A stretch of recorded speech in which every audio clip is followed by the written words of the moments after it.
श्रीमद् भागवत महात्म्यम प्रथमो अध्याय। परीक्षित और वज्रनाभ का समागम। शांडिल्य मुनि के मुख से भगवान की लीला के रहस्य और व्रजभूमि के महत्व का वर्णन। नारायणं नमस्कृत्य नरं चैव नरोत्तमं देवीं सरस्वतीं व्यासं ततो जयमुदीरयेत्। महर्षि व्यास कहते हैं, जिनका स्वरूप सच्चिदानंद घन, जो अपने सौंदर्य और माधुर्य आदि गुणों से सबका मन अपनी ओर आकर्षित कर लेते हैं और सदा सर्वदा अनंत सुख की वर्षा करते रहते हैं, जिनकी ही शक्ति से इस विश्व की उत्पत्ति, स्थिति और प्रलय होते हैं, उन भगवान श्री कृष्ण को हम भक्ति रस का आस्वादन करने के लिए नित्य निरंतर प्रणाम करते हैं। नैमिषारण्य क्षेत्र में श्री सूत जी स्वस्थ चित्त से अपने आसन पर बैठे हुए थे।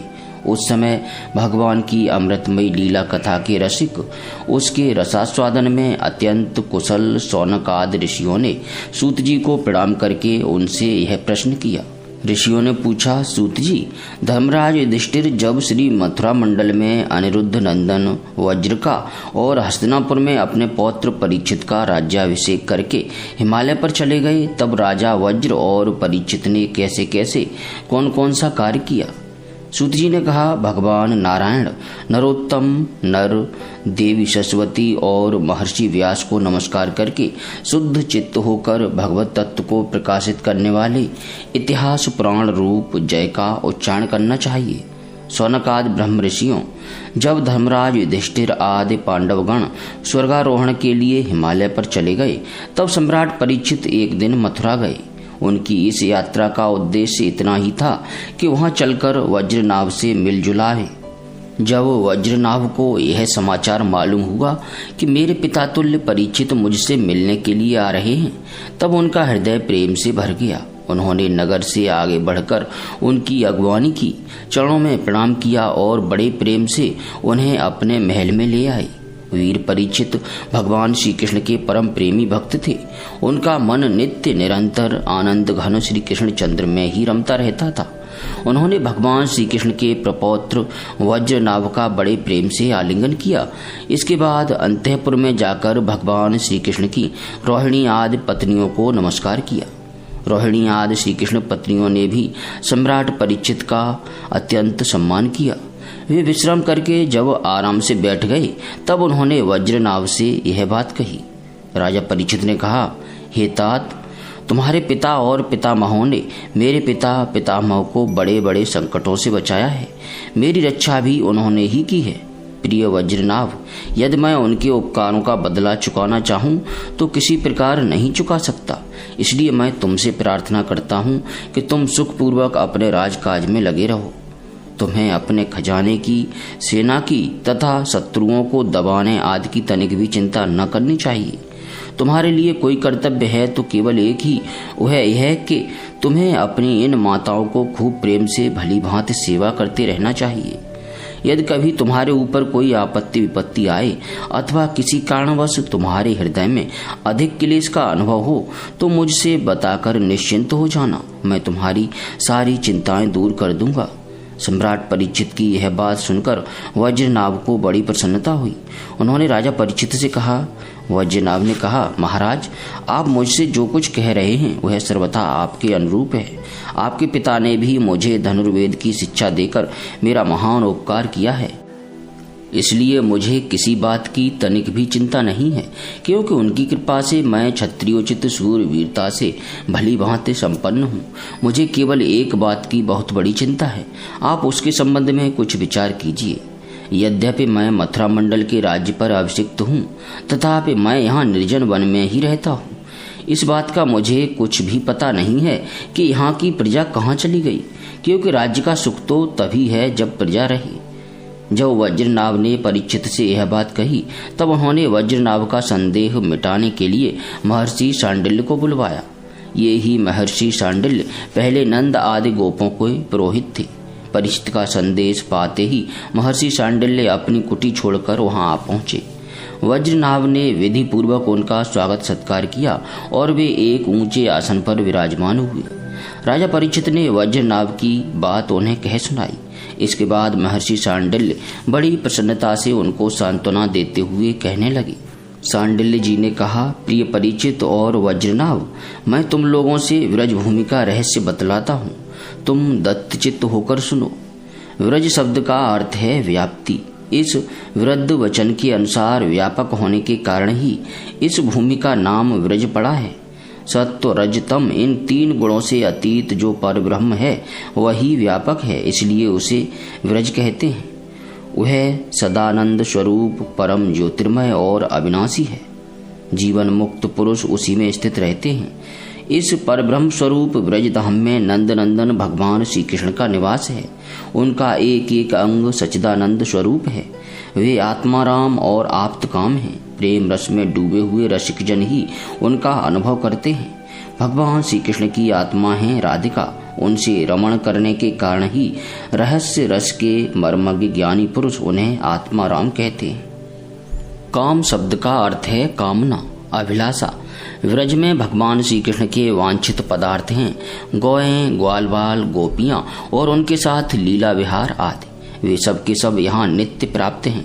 इसी से श्री कृष्ण को आप्त काम कहा गया है। भगवान श्री कृष्ण की यह रहस्य लीला प्रकृति से परे है। वे जिस समय प्रकृति के साथ खेलने लगते हैं उस समय दूसरे लोग भी उनकी लीला का अनुभव करते हैं। प्रकृति के साथ होने वाली लीला में ही रजोगुण, सत्वगुण और तमोगुण के द्वारा सृष्टि, स्थिति और प्रलय की प्रतीति होती है। इस प्रकार यह निश्चय होता है कि भगवान की लीला 2 प्रकार की है, एक वास्तविक और दूसरी व्यवहारिकी। वास्तविक लीला स्वसंवेद्य है। उसे स्वयं भगवान और उनके रसिक भक्तजन ही जानते हैं। जीवों के सामने जो लीला होती है वह व्यवहारिकी लीला है। वास्तविक लीला के बिना व्यवहारिकी लीला नहीं हो सकती, परंतु व्यवहारिकी लीला का वास्तविक लीला के राज्य में कभी प्रवेश नहीं हो सकता। तुम दोनों भगवान की जिस लीला को देख रहे हो यह व्यवहारिकी लीला है। यह पृथ्वी और स्वर्ग आदि लोक इसी लीला के अंतर्गत हैं। इसी पृथ्वी पर यह मथुरा मंडल है। यही वह व्रज भूमि है जिसमें भगवान की वह वास्तविक रहस्य लीला गुप्त रूप से होती रहती है। वह कभी कभी प्रेम पूर्ण हृदय वाले रसिक भक्तों को सब ओर दिखने लगती है। कभी 28वें द्वापर के अंत में जब भगवान की रहस्य लीला के अधिकारी भक्तजन यहाँ एकत्र होते हैं, जैसा कि इस समय भी कुछ काल पहले हुए थे, उस समय भगवान अपने अंतरंग प्रेमियों के साथ अवतार लेते हैं। उनके अवतार का यह प्रयोजन होता है कि रहस्य लीला के अधिकारी भक्तजन भी अंतरंग परिकरों के साथ सम्मिलित होकर लीला रस का आस्वादन कर सकें। इस प्रकार जब भगवान अवतार ग्रहण करते हैं उस समय भगवान के अभिमत प्रेमी देवता और ऋषि आदि भी सब और अवतार लेते हैं। अभी अभी जो अवतार हुआ था उसमें भगवान अपने सभी प्रेमियों की अभिलाषाएं पूर्ण करके अब अंतर्धान हो चुके हैं। इससे यह निश्चय हुआ कि यहाँ पहले 3 प्रकार के भक्तजन उपस्थित थे, इसमें संदेह नहीं है। उन तीनों में प्रथम तो उनकी श्रेणी है जो भगवान के नित्य अंतरंग पार्षद हैं, जिनका भगवान से कभी वियोग होता ही नहीं। दूसरे वे हैं जो एकमात्र भगवान को पाने की इच्छा रखते हैं, उनकी अंतरंग लीला में अपना प्रवेश चाहते हैं। तीसरी श्रेणी में देवता आदि हैं। इनमें से जो देवता आदि के अंश से अवतीर्ण हुए थे उन्हें भगवान ने व्रज भूमि से हटाकर पहले ही द्वारका पहुंचा दिया था। फिर भगवान ने ब्राह्मण के शाप से उत्पन्न मूसल को निमित्त बनाकर यदकुल में अवतीर्ण देवताओं को स्वर्ग में भेज दिया और पुनः अपने अपने अधिकार पर स्थापित कर दिया, तथा जिन्हें एकमात्र भगवान को ही पाने की इच्छा थी उन्हें प्रेमानंद स्वरूप बनाकर श्री कृष्ण ने सदा के लिए अपने नित्य अंतरंग पार्षदों में सम्मिलित कर लिया। जो नित्य पार्षद हैं वे यद्यपि यहाँ गुप्त रूप से होने वाली नित्य लीला में सदा ही रहते हैं, परंतु जो उनके दर्शन के अधिकारी नहीं हैं ऐसे पुरुषों के लिए वे भी अदृश्य हो गए हैं। जो लोग व्यवहारिक लीला में स्थित हैं वे नित्य लीला का दर्शन पाने के अधिकारी नहीं हैं। इसलिए यहाँ आने वालों को सब ओर निर्जन वन सूना ही सूना दिखाई देता है, क्योंकि वे वास्तविक लीला में स्थित भक्तजनों को देख नहीं सकते। इसलिए वज्रनाभ, तुम्हें तनिक भी चिंता नहीं करनी चाहिए। तुम मेरी आज्ञा से यहाँ बहुत से गांव बसाओ, इससे निश्चय ही तुम्हारे मनोरथों की सिद्धि होगी। भगवान श्री कृष्ण ने जहाँ जैसी लीला की है उसके अनुसार उस स्थान का नाम रखकर तुम अनेकों गांव बसाओ। और इस प्रकार दिव्य व्रजभूमि का भली भांति सेवन करते रहो।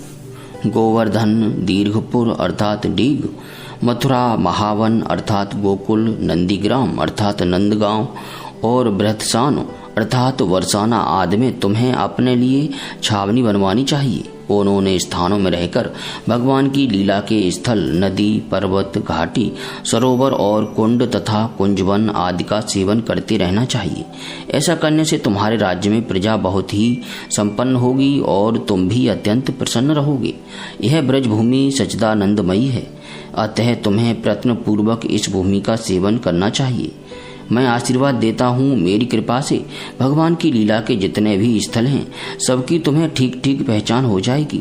वज्रनाभ, इस व्रजभूमि का सेवन करते रहने से तुम्हें किसी दिन उद्धव जी मिल जाएंगे। फिर तो अपनी माताओं सहित तुम उन्हीं से इस भूमिका तथा भगवान की लीला का रहस्य भी जान लोगे। मुनिवर शांडिल्य जी उन दोनों को इस प्रकार समझा बुझाकर भगवान श्री कृष्ण का स्मरण करते हुए अपने आश्रम पर चले गए। उनकी बातें सुनकर राजा परीक्षित और वज्रनाभ दोनों ही बहुत प्रसन्न हुए। श्रीमद् भागवत महात्म्यम प्रथमो अध्याय समाप्त। श्रीमद् भागवत महात्म्यम द्वितीयो अध्याय। यमुना और श्री कृष्ण पत्नियों का संवाद तथा कीर्तन उत्सव में उद्धव जी का प्रकट होना। ऋषियों ने पूछा, सूत जी, अब यह बतलाइए कि परीक्षित और वज्रनाभ को इस प्रकार आदेश देकर जब शांडिल्य मुनि अपने आश्रम को लौट गए, तब उन दोनों राजाओं ने कैसे कैसे और कौन कौन सा काम किया। सूत जी कहने लगे, तदनंतर महाराज परीक्षित ने इंद्रप्रस्थ अर्थात दिल्ली से हजारों बड़े बड़े सेठों को बुलवाकर मथुरा में रहने की जगह दी। इनके अतिरिक्त सम्राट परीक्षित ने मथुरा मंडल के ब्राह्मणों तथा प्राचीन वानरों को, जो भगवान के बड़े ही प्रेमी थे, बुलवाया और उन्हें आदर के योग्य समझकर मथुरा नगरी में बसाया। इस प्रकार राजा परीक्षित की सहायता और महर्षि शांडिल्य की कृपा से वज्रनाभ ने क्रमशः उन सभी स्थानों की खोज की जहां भगवान श्री कृष्ण अपने प्रेमी गोप गोपियों के साथ नाना प्रकार की लीलाएं करते थे। लीला स्थानों का ठीक ठीक निश्चय हो जाने पर उन्होंने वहां की लीला के अनुसार उस स्थान का नामकरण किया, भगवान के लीला विग्रहों की स्थापना की तथा उन स्थानों पर अनेकों गांव बसाए। स्थान स्थान पर भगवान के नाम से कुंड और कुएं खुदवाए, कुंज और बगीचे लगवाए, शिव आदि देवताओं की स्थापना की, गोविंद देव, हरिदेव आदि नामों से भगवत विग्रह स्थापित किए। इन सब शुभ कर्मों के द्वारा वज्रनाभ ने अपने राज्य में सब ओर एकमात्र श्री कृष्ण भक्ति का प्रचार किया और बड़े ही आनंदित हुए। उनके प्रजाजनों को भी बड़ा आनंद था। वे सदा भगवान के मधुर नाम तथा लीलाओं के कीर्तन में संलग्न हो परमानंद के समुद्र में डूबे रहते थे और सदा ही वज्रनाभ के राज्य की प्रशंसा किया करते थे। एक दिन भगवान श्री कृष्ण की विरह वेदना से व्याकुल होकर 16,000 रानियां अपने प्रियतम पतिदेव की चतुर्थ पटरानी कालिंदी अर्थात यमुना जी को आनंदित देखकर सरल भाव से उनसे पूछने लगी। उनके मन में स्वतिया डाह का लेस मात्र भी नहीं था। श्री कृष्ण की रानियों ने कहा, बहन कालिंदी, जैसे हम सब श्री कृष्ण की धर्म पत्नी हैं, वैसे ही तुम भी तो हो। हम तो उनकी विरह अग्नि में जली जा रही हैं। उनके वियोग दुख से हमारा हृदय व्यथित हो रहा है, किंतु तुम्हारी यह स्थिति नहीं है।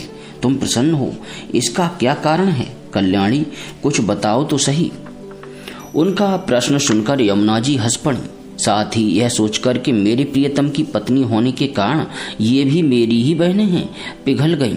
उनका हृदय दया से द्रवित हो उठा, अतः वे इस प्रकार कहने लगी। यमुना जी ने कहा, अपनी आत्मा में ही रमण करने के कारण भगवान श्री कृष्ण आत्मा राम हैं और उनकी आत्मा है श्री राधा जी। मैं दासी की भांति राधा जी की सेवा करती हूँ। उनकी सेवा का ही यह प्रभाव है कि विरह हमारा स्पर्श नहीं कर सकता। भगवान श्री कृष्ण की जितनी भी रानियां हैं, सबकी सब श्री राधा जी के ही अंश का विस्तार है। भगवान श्री कृष्ण और राधा सदा एक दूसरे के सम्मुख हैं। उनका परस्पर नित्य संयोग है। इसलिए राधा के स्वरूप में अंशतः विद्यमान जो श्री कृष्ण की अन्य रानियां हैं, उनको भी भगवान का नित्य संयोग प्राप्त है। श्री कृष्ण ही राधा हैं और राधा ही श्री कृष्ण हैं। उन दोनों का प्रेम ही वंशी है तथा राधा की प्यारी सखी चंद्रावली भी श्री कृष्ण चरणों के नख रूपी चंद्रमाओं की सेवा में आसक्त रहने के कारण ही चंद्रावली नाम से कही जाती है। श्री राधा और श्री कृष्ण की सेवा में उसकी बड़ी लालसा, बड़ी लगन है, इसीलिए वह कोई दूसरा स्वरूप धारण नहीं करती। मैंने यहीं श्री राधा में ही रुक्मिणी आदि का समावेश देखा है। तुम लोगों का भी सर्वांश में श्री कृष्ण के साथ वियोग नहीं हुआ है, किंतु तुम इस रहस्य को इस रूप में जानती नहीं हो, इसीलिए इतनी व्याकुल हो रही हो। इसी प्रकार पहले भी जब अक्रूर श्री कृष्ण को नंदगांव से मथुरा में ले आए थे, उस अवसर पर जो गोपियों को श्री कृष्ण से विरह की प्रतीति हुई थी, वह भी वास्तविक विरह नहीं, केवल विरह का आभास था। इस बात को जब तक वे नहीं जानती थीं, तब तक उन्हें बड़ा कष्ट था। फिर जब उद्धव जी ने आकर उनका समाधान किया, तब वे इस बात को समझ सकी। यदि तुम्हें भी उद्धव जी का सत्संग प्राप्त हो जाए, तो तुम सब भी अपने प्रियतम श्री कृष्ण के साथ नित्य विहार का सुख प्राप्त कर लोगी। सूत जी कहते हैं, ऋषिगण जब उन्होंने इस प्रकार समझाया, तब श्री कृष्ण की पत्नियां सदा प्रसन्न रहने वाली यमुना जी से पुनः बोली। उस समय उनके हृदय में इस बात की बड़ी लालसा थी कि किसी उपाय से उद्धव जी का दर्शन हो, जिससे हमें अपने प्रियतम के नित्य संयोग का सौभाग्य प्राप्त हो सके। श्री कृष्ण पत्नियों ने कहा, सखी तुम्हारा ही जीवन धन्य है, क्योंकि तुम्हें कभी भी अपने प्राणनाथ के वियोग का दुख नहीं भोगना पड़ता। जिन श्री राधिका जी की कृपा से तुम्हारे अभीष्ट अर्थ की सिद्धि हुई है, उनकी अब हम लोग भी दासी हुई। किंतु तुम अभी कह चुकी हो कि उद्धव जी के मिलने पर ही हमारे सभी मनोरथ पूर्ण होंगे, इसलिए कालिंदी अब ऐसा कोई उपाय बताओ जिससे उद्धव जी भी शीघ्र ही मिल जाएं। सूत जी कहते हैं, श्री कृष्ण की पत्नियों ने जब यमुना जी से इस प्रकार कहा, तब वे भगवान श्री कृष्ण चंद्र की 16 कलाओं का चिंतन करती हुई उनसे कहने लगी। जब भगवान श्री कृष्ण अपने परम धाम को पधारने लगे, तब उन्होंने अपने मंत्री उद्धव से कहा, उद्धव साधना करने की भूमि है बदरिका आश्रम, अतः अपनी साधना पूर्ण करने के लिए तुम वहीं जाओ।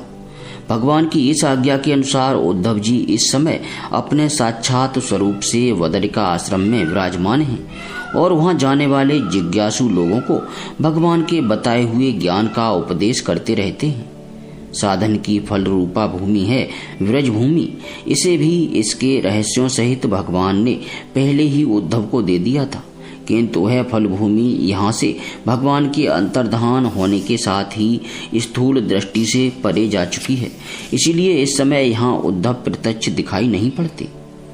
फिर भी एक स्थान है जहाँ उद्धव जी का दर्शन हो सकता है। गोवर्धन पर्वत के निकट भगवान की लीला सहचरी गोपियों की विहार स्थली है। वहाँ की लता, अंकुर और वेलों के रूप में अवश्य ही उद्धव जी वहाँ निवास करते हैं। लताओं के रूप में उनके रहने का यही उद्देश्य है कि भगवान की प्रियतमा गोपियों की चरणरज उन पर पड़ती रहे। उद्धव जी के संबंध में एक निश्चित बात यह भी है कि उन्हें भगवान ने अपना उत्सव स्वरूप प्रदान किया है। भगवान का उत्सव उद्धव जी का अंग है, वे उससे अलग नहीं रह सकते। इसलिए अब तुम लोग वज्रनाभ को साथ लेकर वहां जाओ और कुसुम सरोवर के पास ठहरो। भगवत भक्तों की मंडली एकत्र करके वीणा, वेणु और मृदंग आदि बाजों के साथ भगवान के नाम और लीलाओं के कीर्तन, भगवत संबंधी काव्य कथाओं के श्रवण तथा भगवत गुणगान से युक्त सरस संगीतों द्वारा महान उत्सव आरंभ करो। इस प्रकार जब उस महान उत्सव का विस्तार होगा, तब निश्चय है कि वहां उद्धव जी का दर्शन मिलेगा। वे ही भली भांति तुम सब लोगों के मनोरथ पूर्ण करेंगे। सूत जी कहते हैं, यमुना जी की बताई हुई बातें सुनकर श्री कृष्ण की रानियां बहुत प्रसन्न हुईं। उन्होंने यमुना जी को प्रणाम किया और वहां से लौटकर वज्रनाभ तथा परीक्षित से वे सारी बातें कह सुनाई।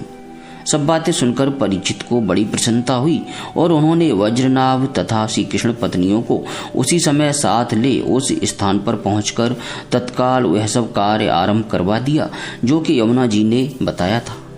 गोवर्धन के निकट वृंदावन के भीतर कुसुम सरोवर पर जो सखियों की विहार स्थली है, वहां ही श्री कृष्ण कीर्तन का उत्सव आरंभ हुआ। वृषभानु नंदिनी श्री राधा जी तथा उनके प्रियतम श्री कृष्ण की वह लीला भूमि जब साक्षात संकीर्तन की शोभा से संपन्न हो गई, उस समय वहां रहने वाले सभी भक्तजन एकाग्र हो गए। उनकी दृष्टि, उनके मन की वृत्ति कहीं अन्यत्र न जाती थी।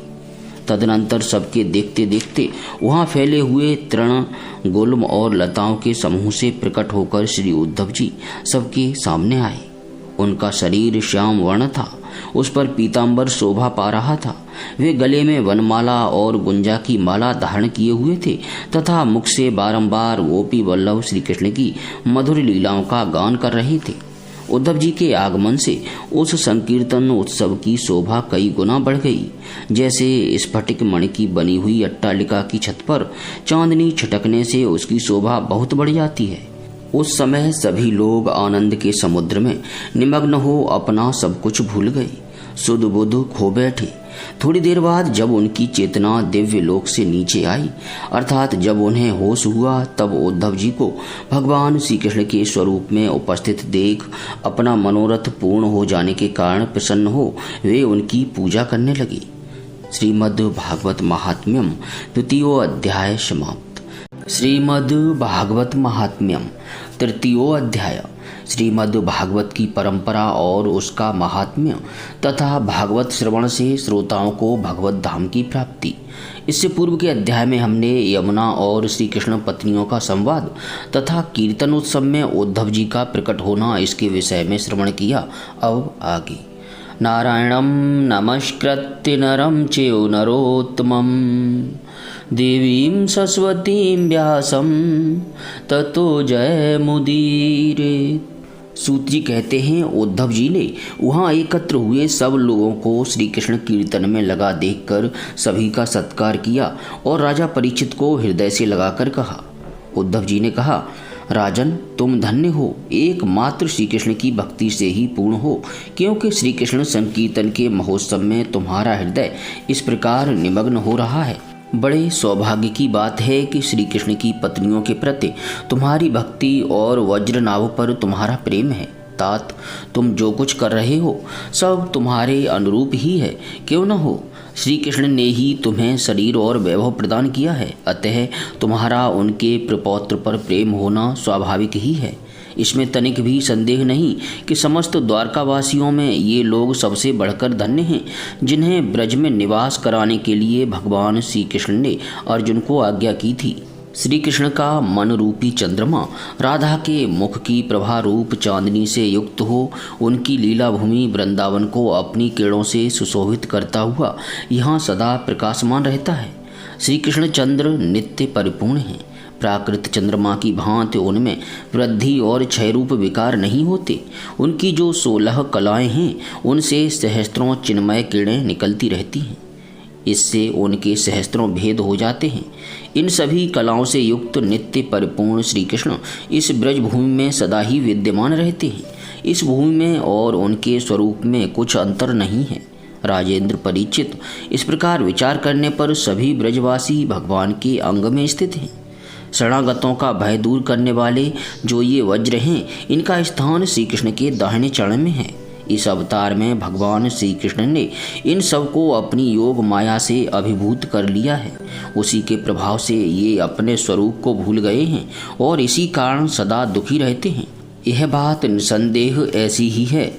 श्री कृष्ण का प्रकाश प्राप्त हुए बिना किसी को भी अपने स्वरूप का बोध नहीं हो सकता। जीवों के अंतःकरण में जो श्री कृष्ण तत्व का प्रकाश है, उस पर सदा माया का पर्दा पड़ा रहता है।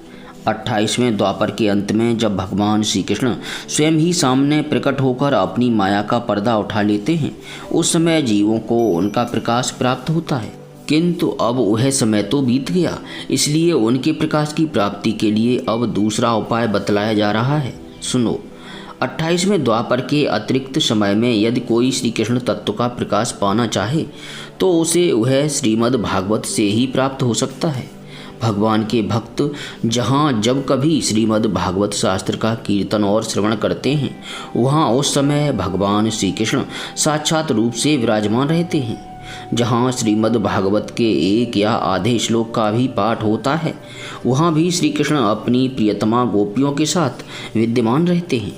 इस पवित्र भारतवर्ष में मनुष्य का जन्म पाकर भी जिन लोगों ने पाप के अधीन होकर श्रीमद् भागवत नहीं सुना, उन्होंने मानो अपने ही हाथों अपनी हत्या कर ली।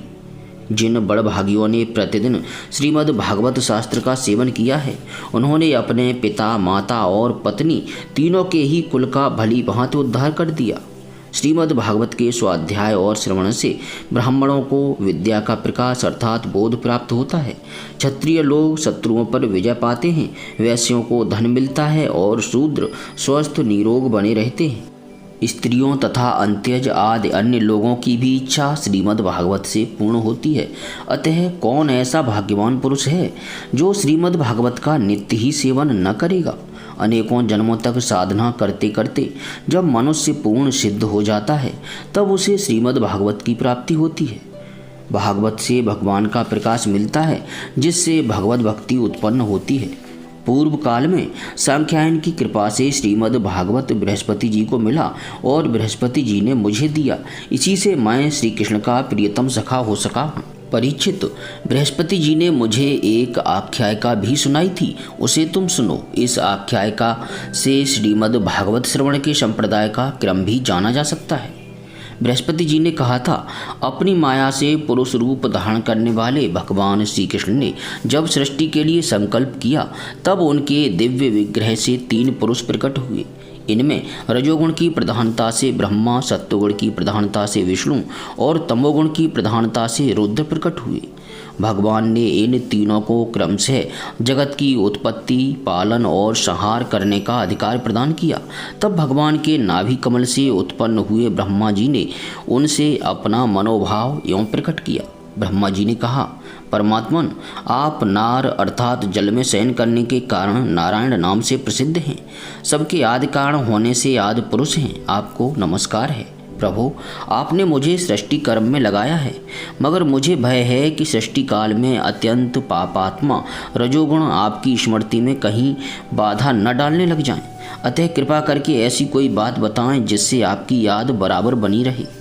बृहस्पति जी कहते हैं, जब ब्रह्मा जी ने ऐसी प्रार्थना की, तब पूर्व काल में भगवान ने उन्हें श्रीमद् भागवत का उपदेश देकर कहा, ब्राह्मण, तुम अपने मनोरथ की सिद्धि के लिए सदा ही इसका सेवन करते रहो।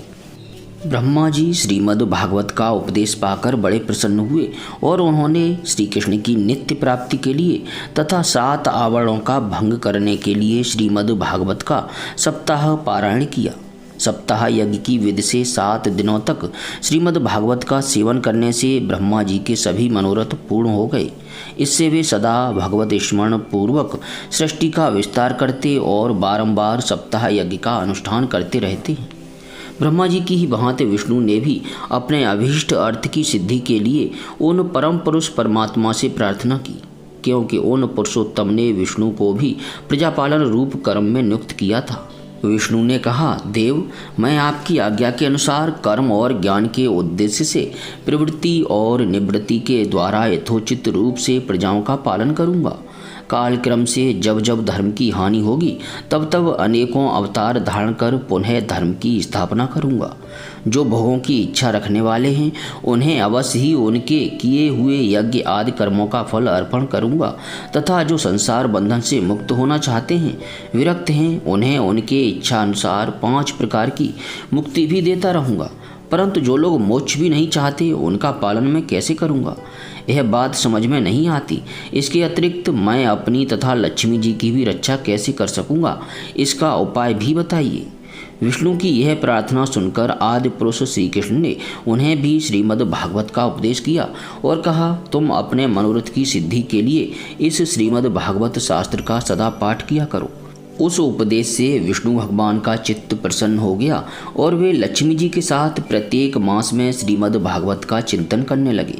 इससे वे परमार्थ का पालन और यथार्थ रूप से संसार की रक्षा करने में समर्थ हुए। जब भगवान विष्णु स्वयं वक्ता होते हैं और लक्ष्मी जी प्रेम से श्रवण करती हैं, उस समय प्रत्येक बार भागवत कथा का श्रवण 1 मास में ही समाप्त होता है। किंतु जब लक्ष्मी जी स्वयं वक्ता होती हैं और विष्णु श्रोता बनकर सुनते हैं, तब भागवत कथा का रसास्वादन 2 मास तक होता रहता है। उस समय कथा बड़ी सुंदर, बहुत ही रुचिकर होती है। इसका कारण यह है कि विष्णु तो अधिकार आरूढ़ हैं, उन्हें जगत के पालन की चिंता करनी पड़ती है, पर लक्ष्मी जी इन झंझटों से अलग हैं, अतः उनका हृदय निश्चिंत है। इसी से लक्ष्मी जी के मुख से भागवत कथा का रसास्वादन अधिक प्रकाशित होता है। इसके पश्चात रुद्र ने भी, जिन्हें भगवान ने पहले संहार कार्य में लगाया था, अपनी सामर्थ्य की वृद्धि के लिए उन परम पुरुष भगवान श्री कृष्ण से प्रार्थना की। रुद्र ने कहा, मेरे प्रभु देवदेव, मुझ में नित्य, नैमित्तिक और प्राकृत संहार की शक्तियाँ तो हैं, पर आत्यंतिक संहार की शक्ति बिल्कुल नहीं है। यह मेरे लिए बड़े दुख की बात है। इसी कमी की पूर्ति के लिए मैं आपसे प्रार्थना करता हूँ।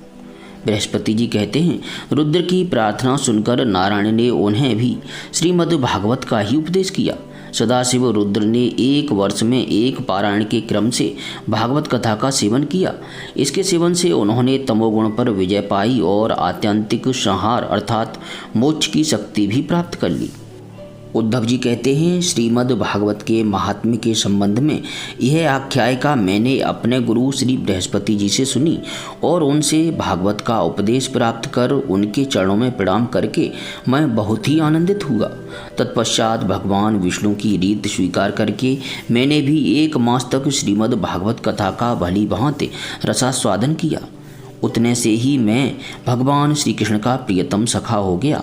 इसके पश्चात भगवान ने मुझे व्रज में अपनी प्रियतमा गोपियों की सेवा में नियुक्त किया।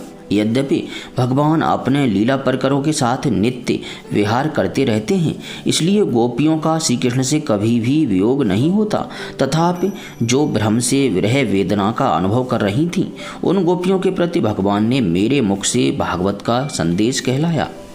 उस संदेश को अपनी बुद्धि के अनुसार ग्रहण कर गोपियाँ तुरंत ही विरह वेदना से मुक्त हो गईं। मैं भागवत के इस रहस्य को तो नहीं समझ सका, किंतु मैंने उसका चमत्कार प्रत्यक्ष देखा।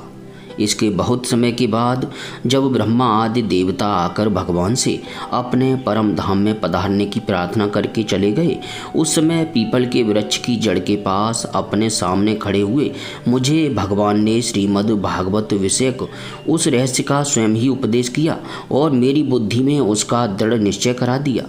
उसी के प्रभाव से मैं वदर का आश्रम में रहकर भी यहाँ व्रज की लताओं और वेलों में निवास करता हूँ। उसी के बल से यहाँ नारद कुंड पर सदा स्वेच्छानुसार विराजमान रहता हूँ। भगवान के भक्तों को श्रीमद् भागवत के सेवन से श्री कृष्ण तत्व का प्रकाश प्राप्त हो सकता है।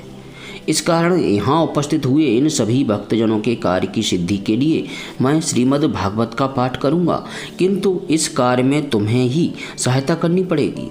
सूत जी कहते हैं, यह बात सुनकर राजा परीक्षित उद्धव जी को प्रणाम करके उनसे बोले। परीक्षित ने कहा, हरिदास उद्धव जी, आप निश्चिंत होकर श्रीमद् भागवत कथा का कीर्तन करें। इस कार्य में मुझे जिस प्रकार की सहायता करनी आवश्यक हो उसके लिए आज्ञा दें। सूत जी कहते हैं, परीक्षित का यह वचन सुनकर उद्धव जी मन ही मन बहुत प्रसन्न हुए और बोले। उद्धव जी ने कहा, राजन, भगवान श्री कृष्ण ने जब से इस पृथ्वी तल का परित्याग कर दिया है, तब से यहाँ अत्यंत बलवान कलयुग का प्रभुत्व हो गया है। जिस समय यह शुभ अनुष्ठान यहाँ प्रारंभ हो जाएगा, बलवान कलयुग अवश्य ही इसमें बहुत बड़ा विघ्न डालेगा। इसलिए तुम दिग्विजय के लिए जाओ और कलयुग को जीतकर अपने वश में करो। इधर मैं तुम्हारी सहायता से वैष्णवी रीत का सहारा लेकर 1 महीने तक यहाँ श्रीमद् भागवत कथा का रसास्वादन कराऊंगा और इस प्रकार भागवत कथा के रस का प्रसार करके इन सभी श्रोताओं को भगवान मधुसूदन के नित्य गोलोक धाम में पहुँचाऊँगा। सूत जी कहते हैं, उद्धव जी की बात सुनकर राजा परीक्षित पहले तो कलयुग पर विजय पाने के विचार से बड़े ही प्रसन्न हुए, परंतु पीछे यह सोचकर कि मुझे भागवत कथा के श्रवण से वंचित ही रहना पड़ेगा, चिंता से व्याकुल हो उठे। उस समय उन्होंने उद्धव जी से अपना अभिप्राय इस प्रकार प्रकट किया। राजा परीक्षित ने कहा, हे तात, आपकी आज्ञा के अनुसार तत्पर होकर मैं कलयुग को तो अवश्य ही अपने वश में करूँगा, मगर श्रीमद् भागवत की प्राप्ति मुझे कैसे होगी? मैं भी आपके चरणों की शरण में आया हूँ, अतः मुझ पर भी आपको अनुग्रह करना चाहिए। सूत जी कहते हैं, उनके इस वचन को सुनकर उद्धव जी पुनः बोले। उद्धव जी ने कहा, राजन, तुम्हें तो किसी भी बात के लिए किसी प्रकार की भी चिंता नहीं करनी चाहिए, क्योंकि इस भागवत शास्त्र के प्रधान अधिकारी तो तुम ही हो। संसार के मनुष्य नाना प्रकार के कर्मों में रचे पचे हुए हैं। ये लोग आज तक प्राय भागवत श्रवण की बात भी नहीं जानते। तुम्हारे ही प्रसाद से इस भारतवर्ष में रहने वाले अधिकांश मनुष्य श्रीमद् भागवत कथा की प्राप्ति होने पर शाश्वत सुख प्राप्त करेंगे। महर्षि भगवान श्री सुखदेव जी साक्षात नंद नंदन श्री कृष्ण के स्वरूप हैं। वे ही तुम्हें श्रीमद् भागवत की कथा सुनाएंगे, इसमें तनिक भी संदेह की बात नहीं है।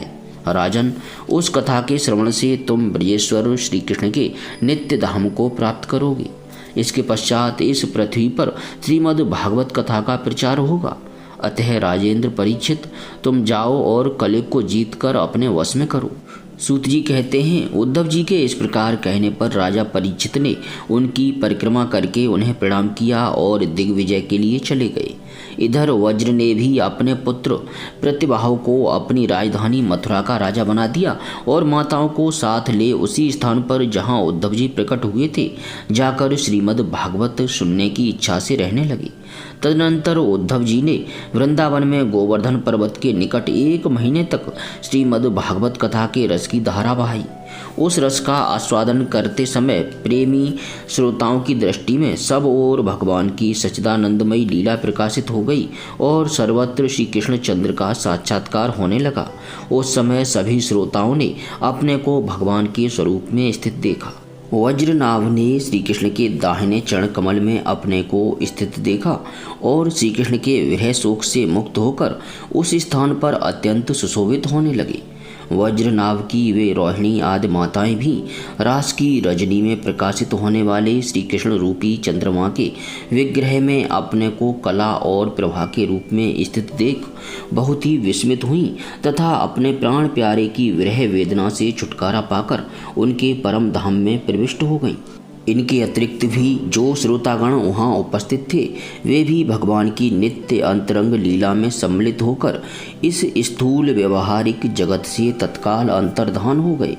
वे सभी सदा ही गोवर्धन पर्वत के कुंज और झाड़ियों में, वृंदावन, काम्यवन आदि वनों में तथा वहाँ की दिव्य गौओं के बीच में श्री कृष्ण के साथ विचरते हुए अनंत आनंद का अनुभव करते रहते हैं। जो लोग श्री कृष्ण के प्रेम में मग्न हैं उन भावुक भक्तों को उनके दर्शन भी होते हैं। सूत जी कहते हैं, जो लोग इस भगवत प्राप्ति की कथा को सुनेंगे और कहेंगे उन्हें भगवान मिल जाएंगे और उनके दुखों का सदा के लिए अंत हो जाएगा। श्रीमद् भागवत महात्म्यम 3 अध्याय समाप्त। श्रीमद् भागवत महात्म्य 4 अध्याय। श्रीमद् भागवत का स्वरूप, प्रमाण, श्रोता वक्ता के लक्षण तथा श्रवण विधि और महात्म्य। इससे पूर्व के अध्याय में हमने भागवत श्रवण से श्रोताओं को भगवत धाम की प्राप्ति इसके विषय में श्रवण किया। अब आगे। नारायणं नमस्कृत्य नरं चैव नरोत्तमं देवीं सरस्वतीं व्यासं ततो जयमुदीरयेत्। शौनकादि ऋषियों ने कहा, सूत जी, आपने हम लोगों को बहुत अच्छी बात बताई। आपकी आयु बढ़े, आप चिरजीवी हों और चिरकाल तक हमें इसी प्रकार उपदेश करते रहें। आज हम लोगों ने आपके मुख से श्रीमद् भागवत का अपूर्व महात्म्य सुना है। सूत जी, अब इस समय आप हमें यह बताइए कि श्रीमद् भागवत का स्वरूप क्या है, उसका प्रमाण, उसकी श्लोक संख्या कितनी है, किस विधि से उसका श्रवण करना चाहिए तथा श्रीमद् भागवत के वक्ता और श्रोता के क्या लक्षण हैं। अभिप्राय है कि उसके वक्ता और श्रोता कैसे होने चाहिए। सूत जी कहते हैं, ऋषिगण, श्रीमद् भागवत और श्री भगवान का स्वरूप सदा एक ही है और वह है सच्चिदानंदमय। भगवान श्री कृष्ण में जिनकी लगन लगी है उन भावुक भक्तों के हृदय में जो भगवान के माधुर्य भाव को अभिव्यक्त करने वाला, उनके दिव्य माधुर्य रस का आस्वादन कराने वाला सर्वोत्कृष्ट वचन है, उसे श्रीमद् भागवत समझो।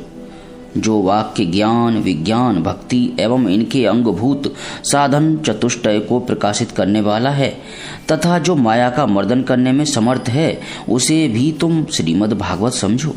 श्रीमद् भागवत अनंत अक्षर स्वरूप है। इसका नियत प्रमाण भला कौन जान सकता है। पूर्व काल में भगवान विष्णु ने ब्रह्मा जी के प्रति 4 श्लोकों में इसका दिग्दर्शन मात्र कराया था।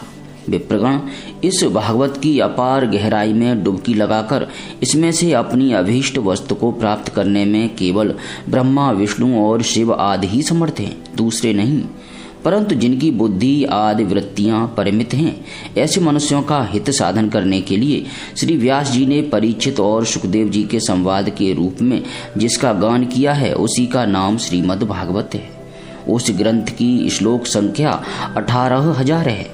इस भवसागर में जो प्राणी कल रूपी ग्राह से ग्रस्त हो रहे हैं, उनके लिए वह श्रीमद् भागवत ही सर्वोत्तम सहारा है। अब भगवान श्री कृष्ण की कथा का आश्रय लेने वाले श्रोताओं का वर्णन करते हैं। श्रोता दो प्रकार के माने गए हैं, प्रवर अर्थात उत्तम तथा अवर अर्थात अधम। प्रवर श्रोताओं के चातक, हंस, सुक और मीन आदि कई भेद हैं। अवर के भी विरक, भुरुंड, विरस और उष्ट आदि अनेकों भेद बतलाए गए हैं। चातक कहते हैं पपीहे को, वह जैसे बादल से बरसते हुए जल में ही स्पृहा रखता है, दूसरे जल को छूता ही नहीं। उसी प्रकार जो श्रोता सब कुछ छोड़कर केवल श्री कृष्ण संबंधी शास्त्रों के श्रवण का व्रत ले लेता है, वह चातक कहा गया है। जैसे हंस दूध के साथ मिलकर एक हुए जल से निर्मल दूध ग्रहण कर लेता और पानी को छोड़ देता है, उसी प्रकार जो श्रोता अनेकों शास्त्रों का श्रवण करके भी उसमें से सार भाग अलग करके ग्रहण करता है, उसे हंस कहते हैं। जिस प्रकार भली भांति पढ़ाया हुआ तोता अपनी मधुर वाणी से शिक्षक को तथा पास आने वाले दूसरे लोगों को भी प्रसन्न करता है, उसी प्रकार जो श्रोता कथावाचक व्यास के मुंह से उपदेश सुनकर उसे सुंदर और परिमित वाणी में पुनः सुना देता और व्यास एवं अन्य श्रोताओं को अत्यंत आनंदित करता है, वह सुख कहलाता है। जैसे क्षीर सागर में मछली मौन रहकर अपलक आंखों से देखती हुई सदा दुग्ध पान करती रहती है, उसी प्रकार जो कथा सुनते समय निर्निमेष नयनों से देखता हुआ मुंह से कभी एक शब्द भी नहीं निकालता और निरंतर कथा रस का ही आस्वादन करता रहता है, वह प्रेमी श्रोता मीन कहा गया है। ये प्रवर अर्थात उत्तम श्रोताओं के भेद बताए गए हैं। अब अवर यानी अधम श्रोता बताए जाते हैं। विरक कहते हैं भेड़िए को। जैसे भेड़िया बन के भीतर वेणु की मीठी आवाज सुनने में लगे हुए मृगों को डराने वाली भयंकर गर्जना करता है, वैसे ही जो मूर्ख कथा श्रवण के समय रसिक श्रोताओं को उद्विग्न करता हुआ बीच बीच में जोर जोर से बोल उठता है, वह विरक कहलाता है। हिमालय के शिखर पर एक भूरुंड जाति का पक्षी होता है। वह किसी के शिक्षाप्रद वाक्य को सुनकर वैसा ही बोला करता है, किंतु स्वयं उससे लाभ नहीं उठाता। इसी प्रकार जो उपदेश की बात सुनकर उसे दूसरों को तो सिखाए पर स्वयं आचरण में न लाए, ऐसे श्रोता को भूरुंड कहते हैं। विरस कहते हैं वैल को। उसके सामने मीठे मीठे अंगूर हो या कड़वी खली, दोनों को वह एक ही समान मानकर खाता है। उसी प्रकार जो सुनी हुई सभी बातें ग्रहण करता है पर सार और असार वस्तु का विचार करने में उसकी बुद्धि अंधी अर्थात असमर्थ होती है, ऐसा श्रोता विरस कहलाता है। जिस प्रकार ऊंट माधुर्य गुण से युक्त आम को भी छोड़कर केवल नीम की ही पत्ती चबाता है, उसी प्रकार जो भगवान की मधुर कथा को छोड़कर उसके विपरीत संसारी बातों में रमता है, उसे ऊंट कहते हैं। ये कुछ थोड़े से भेद यहाँ बताए गए। इनके अतिरिक्त भी प्रवर अवर दोनों प्रकार के श्रोताओं के भ्रमर और गदहा आदि बहुत से भेद हैं। इन सब भेदों को उन श्रोताओं के स्वाभाविक आचार व्यवहारों से परखना चाहिए। जो वक्ता के सामने उन्हें विधिवत प्रणाम करके बैठे और अन्य संसारी बातों को छोड़कर केवल श्री भगवान की लीला कथाओं को ही सुनने की इच्छा रखे, समझने में अत्यंत कुशल हो, नम्र हो, हाथ जोड़े रहे, शिष्य भाव से उपदेश ग्रहण करे और भीतर श्रद्धा तथा विश्वास रखे, इसके सिवा जो कुछ सुने उसका बराबर चिंतन करता रहे, जो बात समझ में ना आए पूछे और पवित्र भाव से रहे तथा श्री कृष्ण के भक्तों पर सदा ही प्रेम रखता हो, ऐसे ही श्रोता को वक्ता लोग उत्तम श्रोता कहते हैं। अब वक्ता के लक्षण बतलाते हैं। जिसका मन सदा भगवान में लगा रहे, जिसे किसी भी वस्तु की अपेक्षा न हो, जो सबका सुहृद और दीनों पर दया करने वाला हो तथा अनेकों युक्तियों से तत्व का बोध करा देने में चतुर हो, उसी वक्ता का मुनि लोग भी सम्मान करते हैं। विप्रगण, अब मैं भारतवर्ष की भूमि पर श्रीमद् भागवत कथा का सेवन करने के लिए जो आवश्यक विधि है उसे बतलाता हूँ, आप सुने। इस विधि के पालन से श्रोता की सुख परंपरा का विस्तार होता है। श्रीमद् भागवत का सेवन 4 प्रकार का है, सात्विक, राजस, तामस और निर्गुण, जिसमें यज्ञ की भांति तैयारी की गई हो, बहुत सी पूजा सामग्रियों के कारण जो अत्यंत शोभा संपन्न दिखाई दे रहा हो और बड़े ही परिश्रम से बहुत उतावली के साथ 7 दिनों में ही जिसकी समाप्ति की जाए, वह प्रसन्नता पूर्वक किया हुआ श्रीमद् भागवत का सेवन राजस है। 1 या 2 महीनों में धीरे धीरे कथा के रस का आस्वादन करते हुए बिना परिश्रम के जो श्रवण होता है, वह पूर्ण आनंद को बढ़ाने वाला सात्विक सेवन कहलाता है। तामस सेवन वह है जो कभी भूल से छोड़ दिया जाए और याद आने पर फिर आरंभ कर दिया जाए। इस प्रकार 1 वर्ष तक आलस्य और अश्रद्धा के साथ चलाया जाए। यह तामस सेवन भी न करने की अपेक्षा अच्छा और सुखी देने वाला है। जब वर्ष, महीना और दिनों के नियम का आग्रह छोड़कर सदा ही प्रेम और भक्ति के साथ श्रवण किया जाए, तब वह सेवन निर्गुण माना गया है।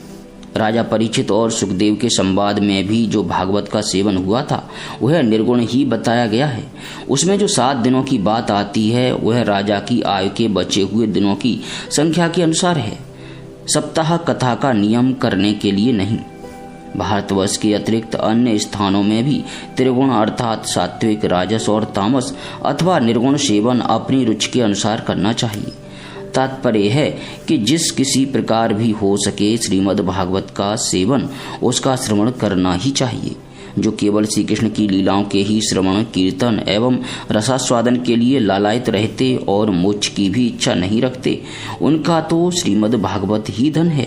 तथा जो संसार के दुखों से घबराकर अपनी मुक्ति चाहते हैं, उनके लिए भी यही इस भवरोग की औषधि है। अतः इस कलिकाल में इसका प्रयत्नपूर्वक सेवन करना चाहिए।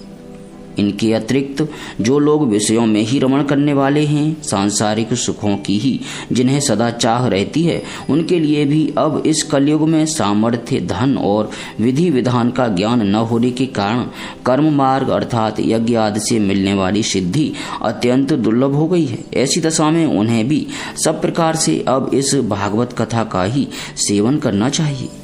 यह श्रीमद् भागवत की कथा धन, पुत्र, स्त्री, हाथी, घोड़े आदि वाहन, यश, मकान और निष्कंटक राज्य भी दे सकती है। सकाम भाव से भागवत का सहारा लेने वाले मनुष्य इस संसार में मनोवांछित उत्तम भोगों को भोगकर अंत में श्रीमद् भागवत के ही संग से श्री हरि के परम धाम को प्राप्त हो जाते हैं। जिनके यहाँ श्रीमद् भागवत की कथा वार्ता होती हो तथा जो लोग उस कथा के श्रवण में लगे रहते हों, उनकी सेवा और सहायता अपने शरीर और धन से करनी चाहिए। उन्हीं के अनुग्रह से सहायता करने वाले पुरुष को भी भागवत सेवन का पुण्य प्राप्त होता है। कामना 2 वस्तुओं की होती है, श्री कृष्ण की और धन की। श्री कृष्ण के सिवा जो कुछ भी चाहा जाए, यह सब धन के अंतर्गत है, उसकी धन संज्ञा है। श्रोता और वक्ता भी 2 प्रकार के माने गए हैं, एक श्री कृष्ण को चाहने वाले और दूसरे धन को। जैसा वक्ता वैसा ही श्रोता भी हो तो वहाँ कथा में रस मिलता है, अतः सुख की वृद्धि होती है। यदि दोनों विपरीत विचार के हों तो रसाभास हो जाता है, अतः फल की हानि होती है। किंतु जो श्री कृष्ण को चाहने वाले वक्ता और श्रोता हैं, उन्हें विलंब होने पर भी सिद्धि अवश्य मिलती है। पर धनार्थी को तो तभी सिद्धि मिलती है जब उनके अनुष्ठान का विधि विधान पूरा उतर जाए। श्री कृष्ण की चाह रखने वाला सर्वथा गुणहीन हो और उसकी विधि में कुछ कमी रह जाए तो भी यदि उसके हृदय में प्रेम है तो वही उसके लिए सर्वोत्तम विधि है। सकाम पुरुष को कथा की समाप्ति के दिन तक स्वयं सावधानी के साथ सभी विधियों का पालन करना चाहिए। भागवत कथा के श्रोता और वक्ता दोनों के ही पालन करने योग्य विधि यह है, प्रतिदिन प्रातःकाल स्नान करके अपना नित्य कर्म पूरा कर ले, फिर भगवान का चरणामृत पीकर पूजा के समान से श्रीमद् भागवत की पुस्तक और गुरुदेव अर्थात व्यास का पूजन करे। इसके पश्चात अत्यंत प्रसन्नता पूर्वक श्रीमद् भागवत की कथा स्वयं कहे अथवा सुने। दूध या खीर का मौन भोजन करे, नित्य ब्रह्मचर्य का पालन और भूमि पर शयन करे, क्रोध और लोभ आदि को त्याग दे। प्रतिदिन कथा के अंत में कीर्तन करे और कथा समाप्ति के दिन रात्रि में जागरण करे। समाप्ति होने पर ब्राह्मणों को भोजन कराकर उन्हें दक्षिणा से संतुष्ट करे। कथावाचक गुरु को वस्त्र, आभूषण आदि देकर गौ भी अर्पण करे। इस प्रकार विधि विधान पूर्ण करने पर मनुष्य को स्त्री, घर, पुत्र, राज्य और धन आदि जो जो उसे अभीष्ट होता है वह सब मनोवांछित फल प्राप्त होता है। परंतु सकाम भाव बहुत बड़ी विडंबना है, वह श्रीमद् भागवत की कथा में शोभा नहीं देता। श्री सुखदेव जी के मुख से कहा हुआ यह श्रीमद् भागवत शास्त्र तो कलयुग में साक्षात श्री कृष्ण की प्राप्ति कराने वाला और नित्य प्रेमानंद स्वरूप फल प्रदान करने वाला है। श्रीमद् भागवत महात्म्यम समाप्त। जय श्री कृष्ण।